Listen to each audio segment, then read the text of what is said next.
इस वीडियो के अंदर हम लोग डिस्कस करने वाले हैं कि नया पासपोर्ट ऑनलाइन कैसे आप अप्लाई कर सकते हैं, कितनी फीस लगेगी, क्या क्या डॉक्यूमेंट्स लगेंगे, नॉर्मल वर्सेस तत्काल के अंदर डिफरेंस क्या है, इसके अंदर एक नॉन ईएसआई कैटेगरी होती है जो आपको जानना ज़रूरी है, पासपोर्ट की अपॉइंटमेंट कैसे बुक होती है, प्लस डॉक्यूमेंट्स कैसे वेरीफाई होते हैं, पुलिस वेरिफिकेशन कैसे होती है, मतलब ए से लेकर जेड तक सारी जानकारी दूंगा। तो प्लीज़ पूरा वीडियो यहाँ पे ज़रूर देखिए। स्टार्ट करने से पहले बताना चाहूंगा, अगर आपको पासपोर्ट से रिलेटेड कोई भी कंसल्टेंसी की रिक्वायरमेंट है, link in the description box and you can trust over 1700 plus reviews. तो सबसे पहले तो यहाँ पे मैं फीस की बात कर लेता हूँ। जो ऑफिशियल फीस है, अगर आप नॉर्मल पासपोर्ट अप्लाई करना चाहते हैं तो 1500 रुपए फीस है, लेकिन अगर आपको जल्दी चाहिए पासपोर्ट, तत्काल के अंदर चाहिए, तो 3500 रुपए यहाँ पे फीस रहती है। लेकिन सबसे पहला इंपॉर्टेंट काम होता है डॉक्यूमेंट्स का। तो देखिए, नॉर्मल पासपोर्ट के अंदर मेजरली आपको 3 डॉक्यूमेंट चाहिए। आपका अपना एड्रेस प्रूफ होना चाहिए, आपको डेट ऑफ बर्थ का प्रूफ चाहिए, प्लस नॉन ईएसआई कैटेगरी का प्रूफ चाहिए। अब एड्रेस प्रूफ के अंदर आप अपना Aadhaar card, voter ID, utility bills, bank की passbook, income tax assessment order, इन डॉक्यूमेंट में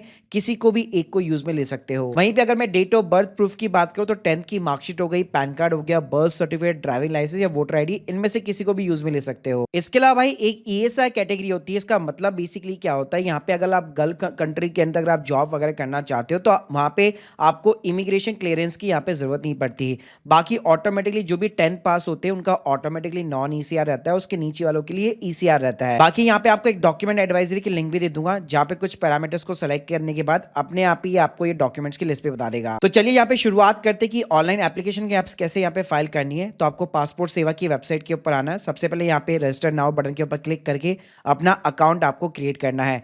तो यहाँ पे सिंपली आपको पासपोर्ट ऑफिस जो है सेलेक्ट कर लेना है। फिर जिस भी ऑफिस के अंदर यहाँ पे आप अपॉइंटमेंट बुक करना चाहते हैं, जहाँ पे आप जा सकते हो, डॉक्यूमेंट्स वेरीफाई करा सकते हो, जिस भी सिटी के अंदर, वो सिटी सिंपली आपको सेलेक्ट कर लेनी है। उसके बाद में अपना फुल नेम डालना है, अपनी ईमेल आईडी डालनी है। फिर जिस ईमेल आईडी को अगर आप यूजर नेम बनाना चाहते हैं तो बेस्ट तरीका ये रहेगा कि ईमेल आईडी को हमेशा यूजर नेम बनाइए। तो आपको यस बटन के ऊपर क्लिक करना है। साइन अप करते ही यहाँ पे ईमेल के ऊपर आपका एक कंफर्मेशन आएगा। तो यहाँ पे आप जैसे चीजें एक्टिवेट करेंगे तो आपका यहाँ पे अकाउंट एक्टिवेट हो जाएगा। उसके बाद जैसे आप यहाँ पे लॉग इन कर लेते हैं, सिंपली यहाँ पे आपको सर्विस वाले टैब के अंदर जाना है। तो पहला ही ऑप्शन यहाँ पे आपको फ्रेश पासपोर्ट का देखने को मिल जाता है। अब यहाँ पे पासपोर्ट की डिटेल्स पूछेगा, तो यहाँ पे आपको सिंपली जो है, अगर आप नया पासपोर्ट अप्लाई कर रहे हो तो सिंपली आपको इसको स्किप कर देना है। उसके बाद में पासपोर्ट ऑफिस आपने स्टार्टिंग के अंदर ही सिलेक्ट कर लिया था, सिंपली आपको यहाँ पे नेक्स्ट बटन पे क्लिक करना है। अब यहाँ पे पूछेगा अप्लाइंग फॉर, तो यहाँ पे आप देख सकते हैं फ्रेश पासपोर्ट का आपको ऑप्शन सेलेक्ट कर लेना है।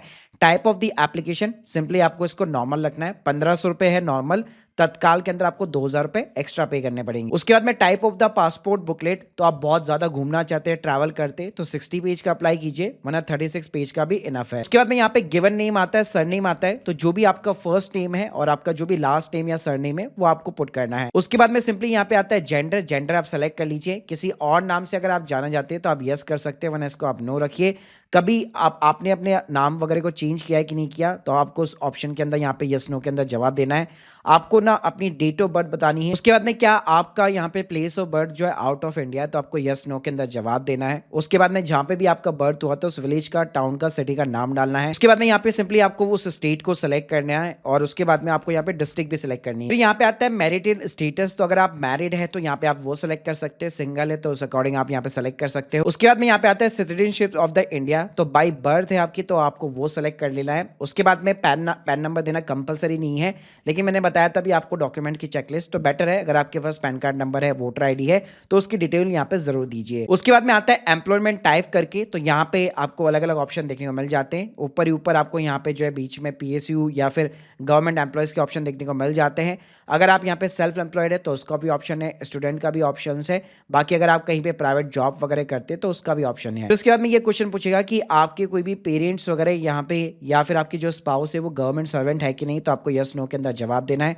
उसके बाद में यहाँ पे एजुकेशन क्वालिफिकेशन पूछेगा और उसी के ऊपर जो नीचे वाली कैटेगरी है वो आपके यहाँ पे डिसाइड होगी। तो देखिए, अगर आपका 10th पास एंड अबव है तो ऑटोमेटिकली ये आपका जो है यस सेलेक्ट हो जाएगा। अगर आप नॉन ईसीआई कैटेगरी लिए एलिजिबल हो तो आपको सिंपली यस करना है, लेकिन अगर आपके पास 10th पास भी मतलब 10th की मार्कशीट वगैरह भी नहीं है, अगर आप नीचे सेलेक्ट करते हो तो आपको ये बाय डिफॉल्ट नो रहेगा। लेकिन ध्यान रखिएगा, अगर आपके पास कुछ एडिशनल डॉक्यूमेंट्स वगैरह हैं तो वो प्रोवाइड करके आप यहाँ पे अपनी कैटेगरी को नॉन ईसीआर, भले ही अगर आपकी 10th के नीचे भी, तो स्टिल डिजिटल नॉन ईसीआर आप करवा सकते हो। लेकिन ध्यान रखिएगा, अगर आप सिर्फ पासपोर्ट घूमने के लिए यहाँ पे ट्रैवल करने के लिए बना रहे हैं तो उससे यहाँ पे इस पे कोई फर्क नहीं पड़ने वाला। उसके बाद में यहाँ पे एक मार्क पूछेगा, तो अगर आपका कोई भी विजिबल डिस्टिंक्शन मार्क्स वगैरह है तो वो उसकी डिटेल्स आप दे सकते हैं। उसके बाद में यहाँ पे आपको अपना आधार नंबर डालना है। उसके बाद में सिंपली यहाँ पे आपको सेव एंड नेक्स्ट बटन के ऊपर क्लिक करना है। उसके बाद में यहाँ पे एप्लीकेंट की डिटेल्स पूछी जाएगी, तो यहाँ पे आपको अपने फादर का नेम, मदर का नेम डालना है। सेम आपको फर्स्ट नेम डालना है, सरनेम डालना है, कुछ अगर मिडिल नेम भी है तो वो भी आप इसी कॉलम के अंदर डाल सकते हो। उसके बाद सेव एंड नेक्स्ट बटन पे क्लिक करना है। उसके बाद में यहाँ पे आपकी एड्रेस डिटेल्स पूछी जाएगी,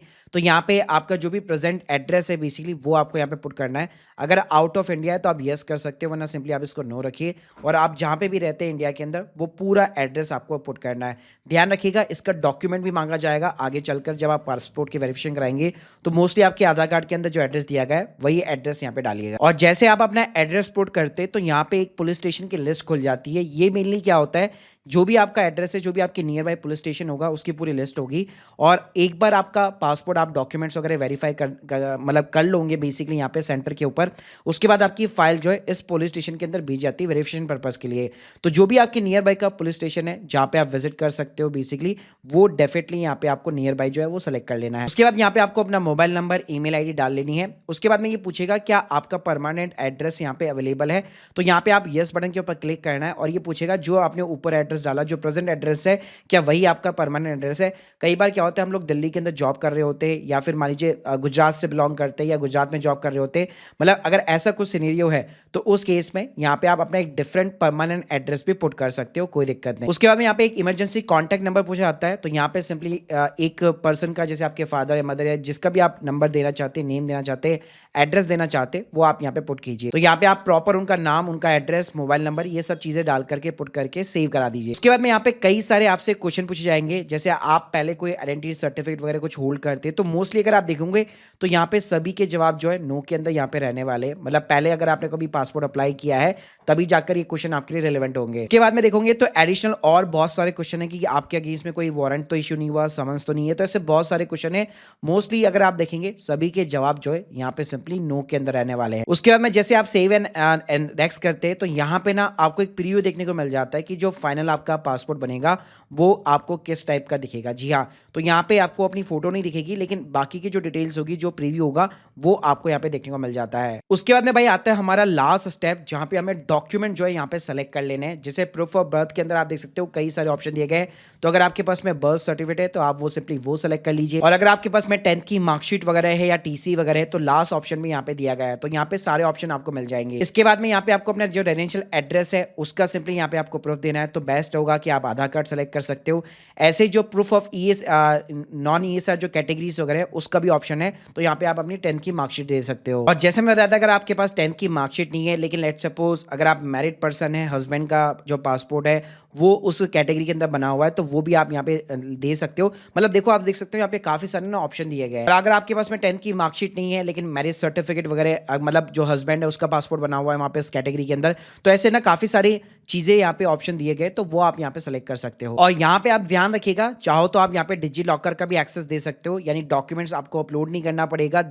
मतलब जब जाओगे भी तो वहाँ पे भी उनके सिस्टम में ऑटोमेटिक आपके डॉक्यूमेंट फैच हो जाते हैं, तो आप चाहो तो इसको दे सकते हो, वरना ये करने की आपको जरूरत नहीं है। तो ये सब कुछ करने के बाद में सिंपली नीचे प्लेस डालिए और सबमिट बटन पे क्लिक कर दीजिए। अब आप देखेंगे तो यहाँ पे जो भी आपने पासपोर्ट सेंटर को यहाँ पे सेलेक्ट किया हुआ था, पीएस के जो सेंटर सेलेक्ट किया हुआ था, वो आपको यहाँ पे ऑप्शन देखने को मिल जाएंगे, मल्टीपल ऑप्शन देखने को मिलेंगे, प्लस जो भी अवेलेबल डेट्स होगी वो भी देखने को मिल जाएगी। तो यहाँ पे सिंपली आप अपना जो पीएस के सेंटर है उसको सेलेक्ट कीजिए और यहाँ पे पर्टिकुलर जो भी डेट्स अवेलेबल होगी ग्रीन सिग्नल में देखने को मिल जाती है। और जैसे आप नक्की कर लेते कि हाँ इस डेट को मैं फ्री हूँ, यहाँ पे मैं जाऊंगा, तो उसके बाद में सिंपली उसको प्रोसीड कर दीजिए। और जैसे आप कंफर्म करेंगे उसके बाद में आपको पेमेंट गेटवे के थ्रू यहाँ पे 1500 रुपए का पेमेंट करना होगा, तो वहां पे आप UPI, credit card, debit card ये यूज ले सकते हो। और जैसे आपकी पेमेंट हो जाती है, आपकी एप्लीकेशन रेफरेंस नंबर यहाँ पे जनरेट हो जाएगा, अपॉइंटमेंट आईडी यहाँ पे जनरेट हो जाएगी, तो वो आपको यहाँ पे सिंपली प्रिंट कर लेना है। तो आप देख सकते हो इस टाइप की आपकी रिसिप्ट यहाँ पे जो है बेसिकली जनरेट हो जाएगी, जिसका आपको प्रिंट लेकर के सारे ओरिजिनल डॉक्यूमेंट के साथ आपको पासपोर्ट ऑफिस जाना है। अब एक बार बता देता हूँ कि पासपोर्ट ऑफिस क्या क्या लेकर जाना है। तो एक तो जो अपॉइंटमेंट रिसिप्ट हम लोगों ने जनरेट की वो आपको लेकर के जानी है,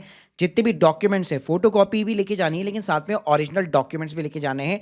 30 मिनट पहले हमेशा जाइएगा और उसके साथ में जो है माइनर्स के साथ, अगर माइनर मतलब बच्चे का अगर पासपोर्ट है तो उसके साथ में गार्जियन भी यहाँ पे जो है परमिशेबल है, वो साथ में जा सकते हैं। अंदर जाने के बाद में क्या होता है, मोस्टली सभी पासपोर्ट सेंटर्स के ऊपर 3 काउंटर का प्रोसेस होता है। फर्स्ट काउंटर के अंदर जितने भी आपके सारे डॉक्यूमेंट्स होते हैं वो स्कैन होते हैं, बायोमेट्रिक आपके फिंगरप्रिंट वगैरह कैप्चर होते हैं, फोटो वगैरह खींचती है, सिग्नेचर की रिकॉर्डिंग होती है। उसके बाद में वो सारी चीजें री-वेरीफाई होती है और काउंटर 3 पे वो सारी चीजें फाइनल अप्रूवल होती है। और वहां पे ध्यान रखिएगा, 1500 रुपए का आपने ऑनलाइन पेमेंट कर दिया, वहां पे आपको कुछ भी पेमेंट करने की जरूरत नहीं है। फिर पासपोर्ट ऑफिस के बाद में सारी चीजें अगर कंप्लीट है तो आपकी एप्लीकेशन जो फाइल है वो पुलिस स्टेशन यहाँ पे भेजी जाती है, जो भी आपने पुलिस स्टेशन सेलेक्ट किया होगा। फिर पुलिस ऑफिसर आपको कॉल करता है, फिर आपकी वेरिफिकेशन होती है बाकायदा प्रॉपर तरीके से, जो भी आपका एड्रेस है वहां पर। और उसके बाद में सब कुछ होने के बाद में आपको 10 से 15 दिन के अंदर बाय द स्पीड पोस्ट जो है बेसिकली आपको पासपोर्ट का जो है डिलीवर्ड मिल जाता है घर के ऊपर। तो यहाँ पे जो हमारी फीस होती है 1500 रुपए, वो सिर्फ एक वन टाइम फीस रहती है, ऑफिशियल फीस रहती है यहाँ पे, और आपका पासपोर्ट यहाँ पे डिलीवर्ड हो जाता है। और भाई जो भी एप्लीकेशन भी होगी वो भी आप यहाँ पे अपना लॉगिन करके बकायदा ट्रैक कर सकते हो कि मेरी एप्लीकेशन कहाँ पे किस स्टेज के ऊपर पहुंची है, तो ये चीजें आप ट्रैक भी कर सकते हो। So guys, hope you like this video, please subscribe channel. अगर आप लोग के कोई भी डाउट है इस वीडियो के रिगार्डिंग या फिर आप कंसल्टेंसी वगैरह लेना चाहते हैं, link in the description box. Thank you guys, thank you very much.